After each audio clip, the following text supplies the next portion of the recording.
Wakil Ketua Umum Partai Gerindra Habibur Rahman menilai Mahfud MD hanya omong kosong soal pernyataannya mengenai kasus Vina Cirebon yang bisa diselesaikan dalam 7 hari. Namun Mahfud MD sendiri justru mengaku tidak pernah memberikan pernyataan tersebut. Oleh karena itu Mahfud menantang Habibur Rahman untuk membuktikan kapan dirinya mengucapkan hal itu. Respons Mahfud MD itu disampaikan melalui sosial media X pribadinya pada Rabu 12 Juni 2024.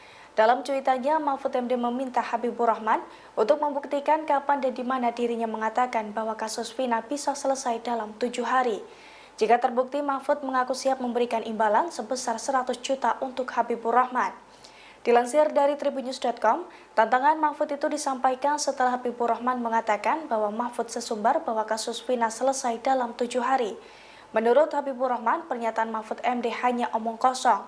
Habibur Rahman bahkan mengatakan bahwa karir Mahfud juga sudah selesai alias game over, sehingga ia meminta Mahfud untuk tidak banyak berkomentar lagi.